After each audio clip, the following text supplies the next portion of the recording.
नमस्कार दोस्तों, कैसे हैं आप लोग। 9 मई के daily news analysis current affairs discussion में आपका स्वागत है। कौन कौन सी इंपॉर्टेंट न्यूज देखेंगे हम लोग। तो हड़प्पा की जो राखीगढ़ी साइट है, इंडिया के अंदर जो मेजर साइट है आपकी हड़प्पन सिविलाइजेशन की, वहां से दो जो पुराने आप कह लीजिए बरियर्स थे ना, दो पुराने जो शव थे ना, उनके डीएनए के अंदर कुछ टेस्टिंग की जा रही है और कुछ एडिशनल इंफॉर्मेशन के बारे में पता की जा रही है। ये जो डीएनए कलेक्ट किया गया है, ये टीथ के पोर्शन के पास से कलेक्ट किया गया है। तो फूड हैबिट्स क्या थी इस प्रकार के लोगों को, कितने पुराने सैंपल्स हैं, इसके बारे में कुछ और इन्फॉर्मेशन निकल के आएगी। ये सैंपल्स अभी अंडर टेस्टिंग है, तो इस पर्टिकुलर न्यूज को देखेंगे।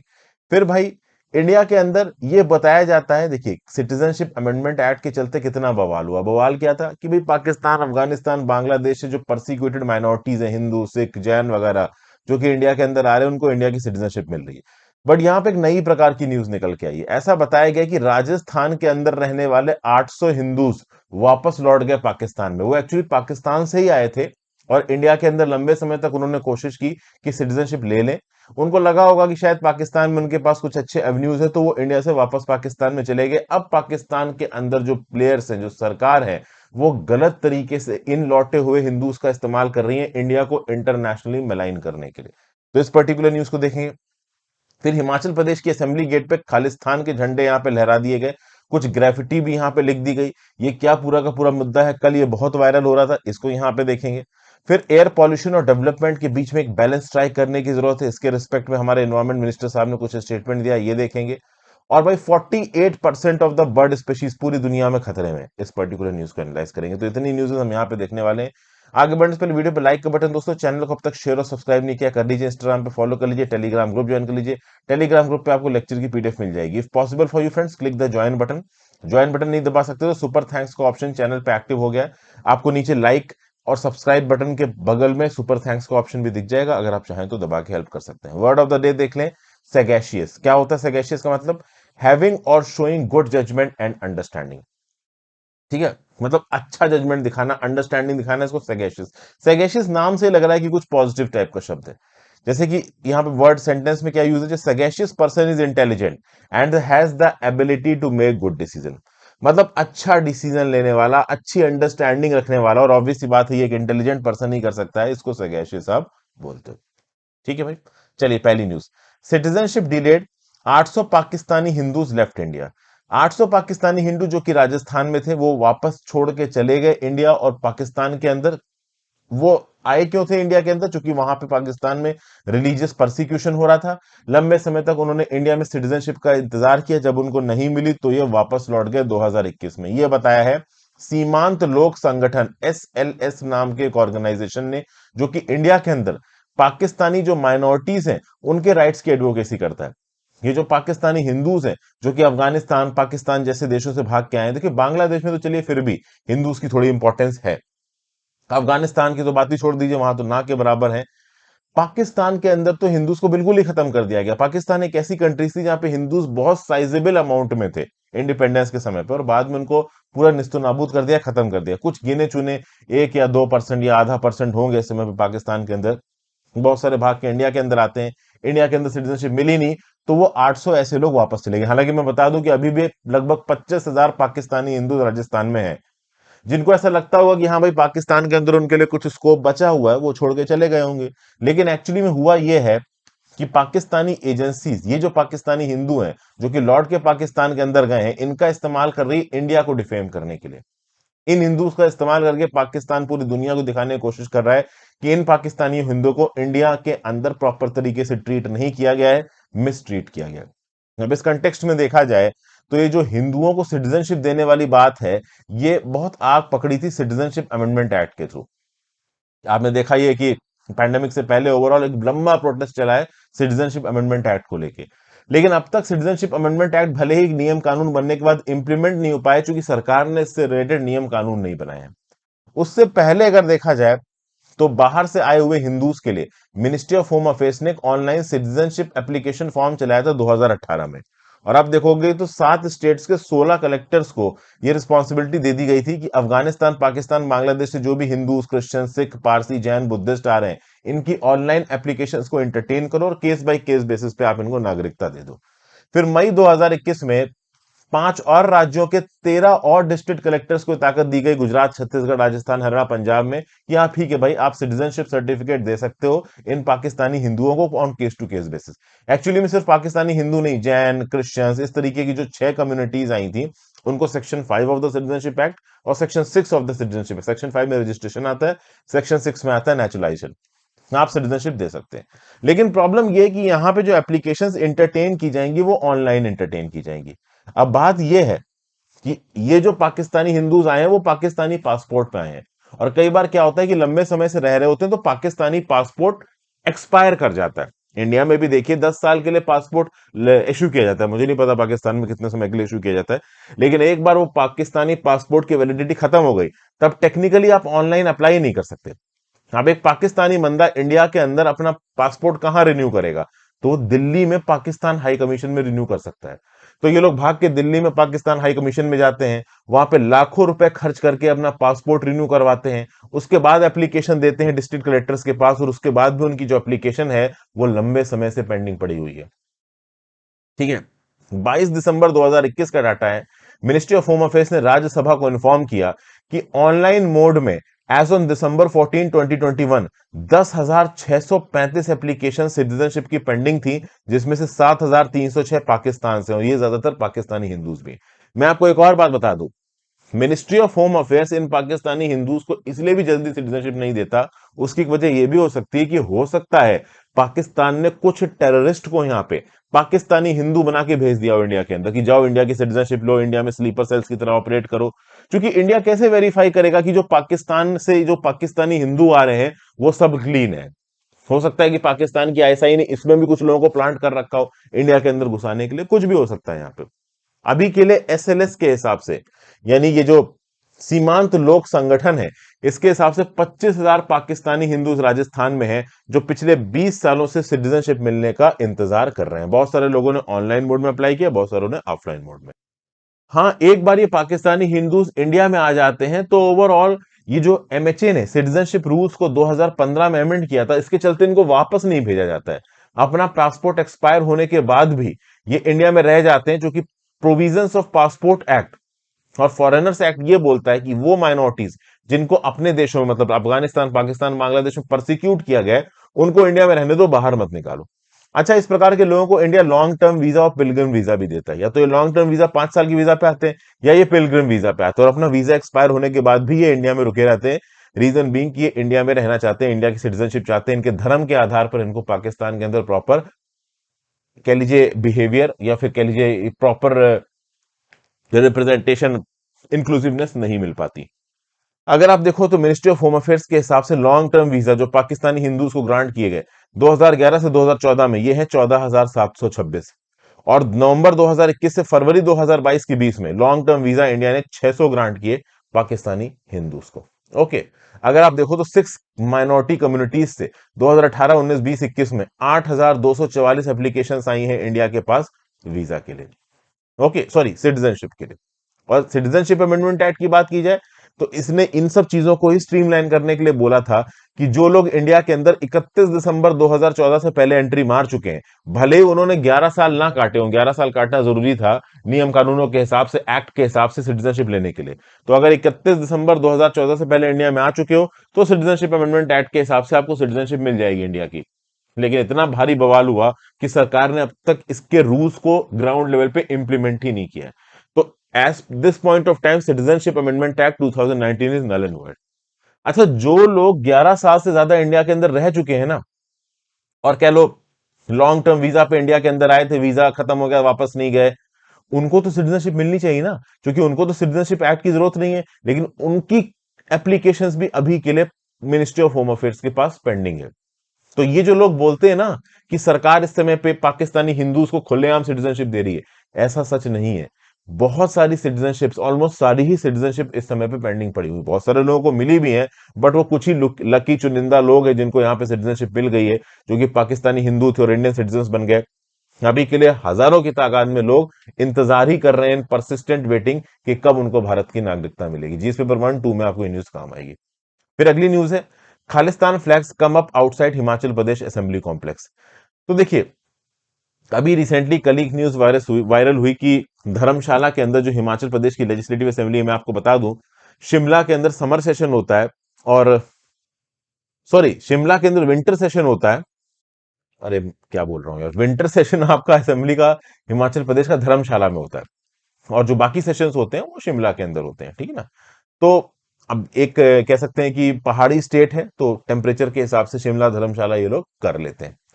अब हुआ यहां पे ये है कि धर्मशाला के अंदर जो हिमाचल प्रदेश की लेजिस्लेटिव असेंबली थी, वहां पे लगा दिए गए खालिस्तानी बैनर्स, बहुत सारी ग्राफिटी चिपका दी, खालिस्तान के बैनर चिपका दिए गए।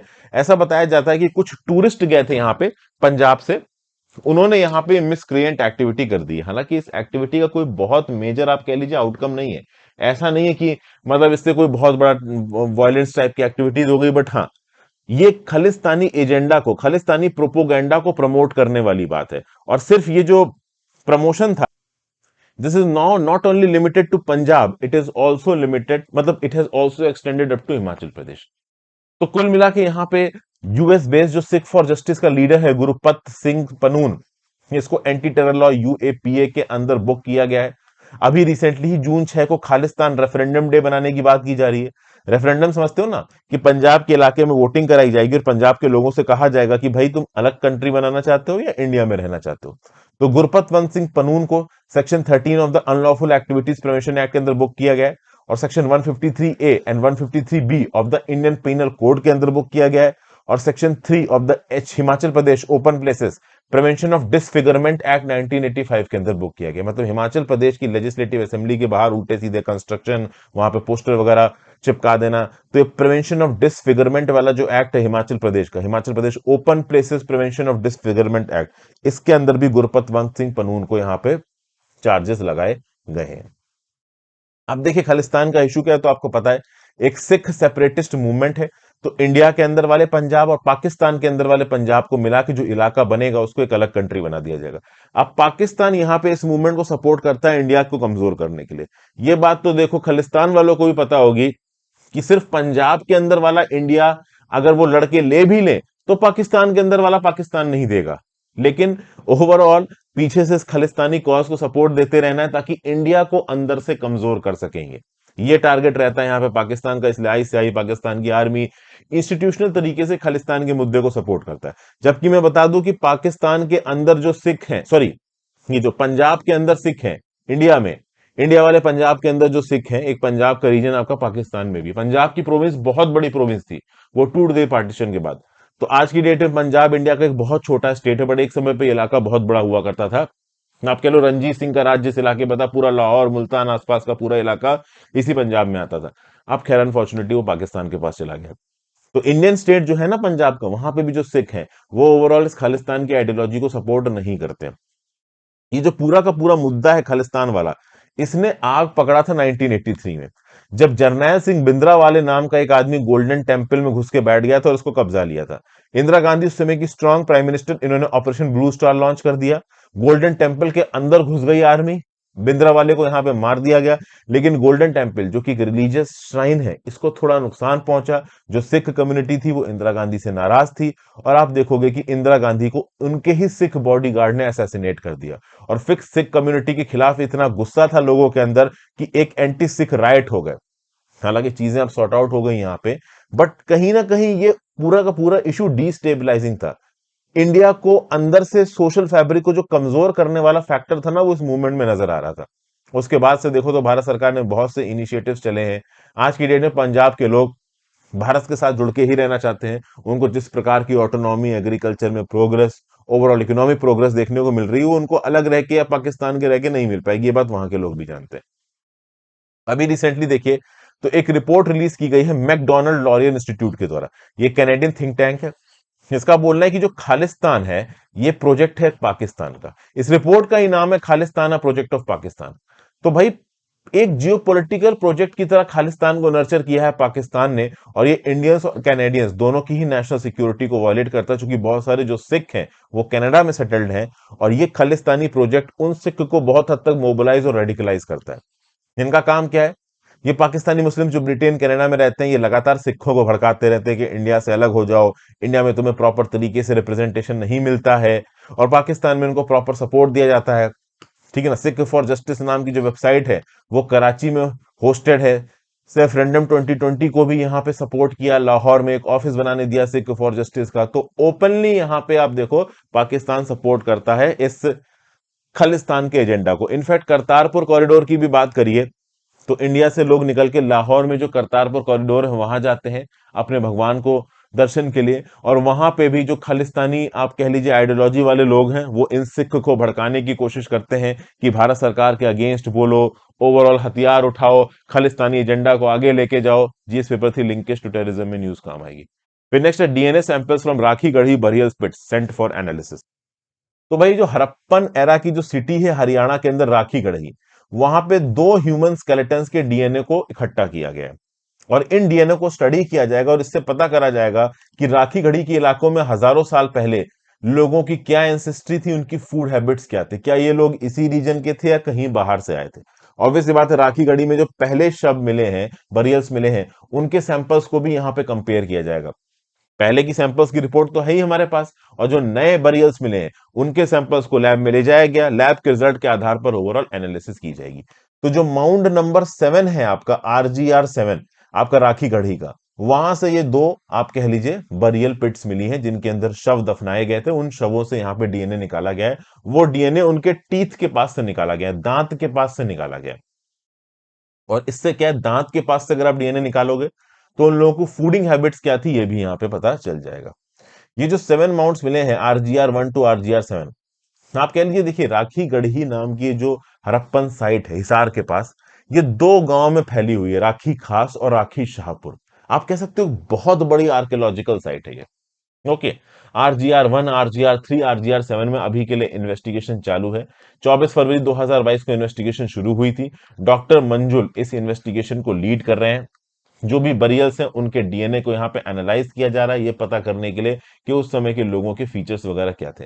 जी हाँ, अभी भी हड़प्पन सिविलाइजेशन में बहुत कुछ जानना बाकी है। उनके फूड हैबिट्स के बारे में, क्या खाते थे, कैसे रहते थे, कैसे एक जगह से दूसरी जगह मूव करते थे, अपने आप में ये सिविलाइजेशन अभी भी एक मिस्ट्री है। तो अगर आप हड़प्पन सिविलाइजेशन की बात करो तो उसको 3 पीरियड्स में डिवाइड किया जा सकता है। एक तो है early Harappan phase 3300 BC to 2600 BC. दूसरा है mature Harappan phase 2600 BC to 1900 BC. तीसरा है late Harappan phase 1900 BC to 1700 BC.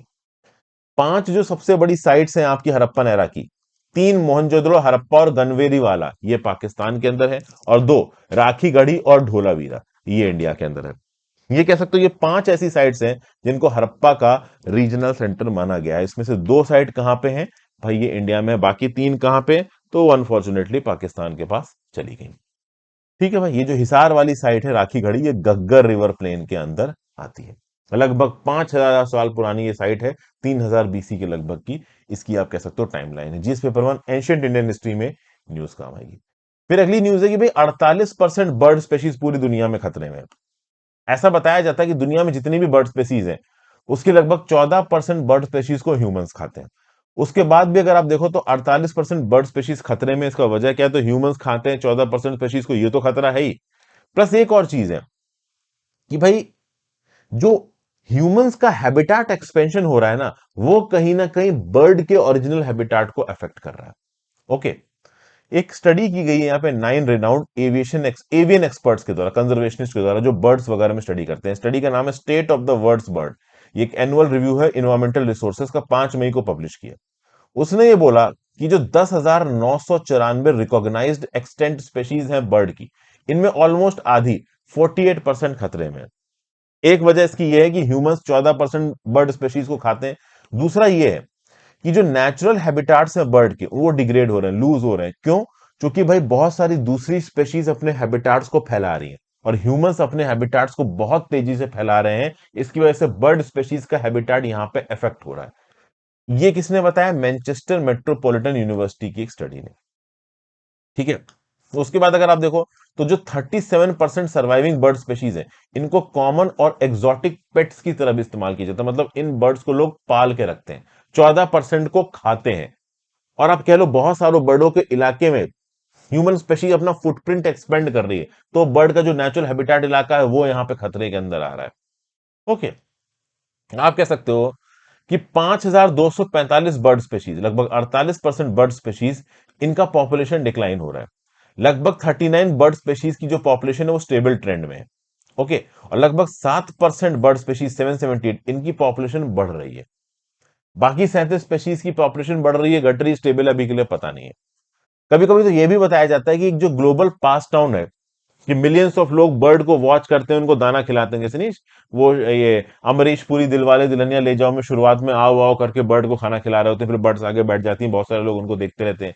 तो जो बर्ड वॉचिंग नाम का जो आप कह लो ये पास टाइम है, ग्लोबल पास टाइम जिसको बोला जाता है कि लोगों का टाइम पास का समय है, ये एक्चुअली में ठीक है, बर्डों को थोड़ा बहुत कंजर्व करता है, लेकिन ओवरऑल देखा जाए तो इसके कुछ निगेटिव एस्पेक्ट्स भी हो सकते हैं। क्या निगेटिव एस्पेक्ट्स हो सकते हैं?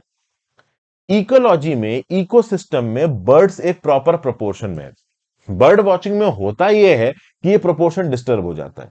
बर्ड्स का खुद अपना ट्रॉफिक सिस्टम में एक पर्टिकुलर हायरार्की है, काम करने का एक तरीका है। अलग अलग स्पेशीज की कितनी बर्ड किस जगह पे होंगी, अगर ये प्रोपोर्शन में हो तो इकोलॉजिकल सिस्टम सही तरीके से चलता है। ये प्रोपोर्शन टूट जाता है अगर आप बर्ड वॉचिंग जैसी एक्टिविटीज को प्रमोट करते हो। जो बर्ड नहीं होनी चाहिए एक्सोटिक स्पेशीज वाली, वो भी किसी जगह पे आ जाती हैं जो कि वहां की एग्जिस्टेंस स्पेशीज के कह लीजिए हैबिटाट को डिस्टर्ब करती हैं। और कहीं ना कहीं बर्ड एक सिग्नल है किसका, एक विजिबल और सेंसिटिव इंडिकेटर है इन्वायरमेंट हेल्थ का। कितनी बर्ड कौन सी जगह पे एग्जिस्ट करती हैं, इससे यह पता चलता है कि उस पर्टिकुलर इकोसिस्टम इन्वायरमेंट की क्या हेल्थ है। और 48% अगर बर्ड स्पीशीज खतरे में है तो ecosystem is not in the right direction, ये तो क्लियर पता चलता है। जीएस पेपर 3 बायोडाइवर्सिटी में न्यूज काम आएगी। फिर भाई अगली न्यूज है, हमारे जो union minister for environment forest और क्लाइमेट चेंज श्री भूपेंद्र यादव, इन्होंने भाई मोहाली के अंदर चंडीगढ़ यूनिवर्सिटी में conference of environmental diversity and environmental jurisprudence national and international perspective को अटेंड किए और कुछ भाषण दिए, यहाँ पे कुछ व्यू पॉइंट दिए। क्या व्यू पॉइंट दिए इन्होंने? उन्होंने बोला कि इन्वायरमेंटल डाइवर्सिटी बहुत इंपॉर्टेंट है और अलग अलग स्पेशीज इन्वायरमेंटल कंडीशंस के हिसाब से एक प्रोपोर्शन में हमारे एनवायरमेंट में एग्जिस्ट करें, ये बहुत ज्यादा जरूरी है। ठीक है भाई, अच्छी बात बोल दी मिनिस्टर साहब ने। फिर मिनिस्टर साहब ने यह बोला कि इंडिया क्या कुछ कर रहा है अपने एनवायरमेंटल रिस्पॉन्सिबिलिटीज के लिए। तो जब स्टॉकहोम कॉन्फ्रेंस हुआ था 1972 में, इंडिया ने वहां पे पार्टिसिपेट किया और अपने कुछ कमिटमेंट किए, और उस कमिटमेंट को इंडिया ने लागू किया किसके थ्रू? तो भाई वाटर एक्ट 1974 का हमने बनाया, एयर एक्ट 1981 का हमने बनाया, इसके थ्रू हमने अपने कमिटमेंट्स को पूरा किया। एयर एक्ट को बहुत एक्सपेंडेड रखा, हमने नॉइस तक को एयर एक्ट के अंदर एक पॉलिटेंट की तरह काउंट किया।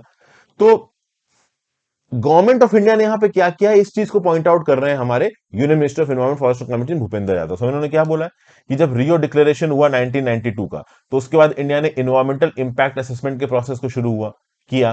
कन्वेंशन ऑन बायोलॉजिकल डाइवर्सिटी को हमने लेटर और स्पिरिट में इंप्लीमेंट किया है। नगोया प्रोटोकॉल के अंदर जो एक्सेस एंड बेनिफिट शेयरिंग है, मतलब एक देश की अगर बायोस्पेशीज बायोडाइवर्सिटी दूसरे देश में जाती है तो उससे जो इकोनॉमिक बेनिफिट है वो सोर्स देश के साथ शेयर किए जाएंगे। इसलिए 2,75,000 बायोडाइवर्सिटी मैनेजमेंट कमेटी आज इंडिया में विलेज और लोकल बायोडाइवर्सिटीज में अवेलेबल है। फिर कॉन्फ्रेंस ऑफ पार्टी 26 जब ग्लासगो स्कॉटलैंड में हुई तो इंडिया ने पंचामृत का सिद्धांत दिया और यह बोला कि हम 2030 तक 500 गीगावाट का रेन्यूएबल एनर्जी बनाएंगे। तो इससे इंडिया अपने कमिटमेंट को दिखा रहा है towards protection and conservation of environment. और फिर इंडिया बात करता है एनवायरमेंट जस्टिस की। एनवायरमेंट जस्टिस का मतलब क्या है कि जिन लोगों ने एनवायरमेंट की तबाही नहीं की, एनवायरमेंट की तबाही का हर्जाना उनको ना भुगतना पड़े। इक्विटी होनी चाहिए। तो आज की डेट में जो डेवलप्ड कंट्रीज है जिन्होंने सबसे ज्यादा एनवायरमेंटल एमिशंस किए हैं, इनको पूरा खर्चा फाइनेंशियल बर्डन उठाना चाहिए एनवायरमेंट को शांत करने का, जल्दी से जल्दी ग्रीन हाउस गैस एमिशंस को कम करने का। फिर भाई सरकार ने प्रोजेक्ट डॉल्फिन शुरू किया, एलिफेंट शुरू किया, नेशनल टाइगर कंजर्वेशन अथॉरिटी शुरू की। मतलब इंडिया ने एनवायरमेंट की फील्ड में क्या क्या किया है, बस उसको यहाँ पे मिनिस्टर साहब बोल रहे हैं। GS paper 3 conservation government policies में न्यूज काम आएगी। So thank you for watching friends, video को लाइक और शेयर करके जाइएगा। Have a great day friends, goodbye, ध्यान रखिए।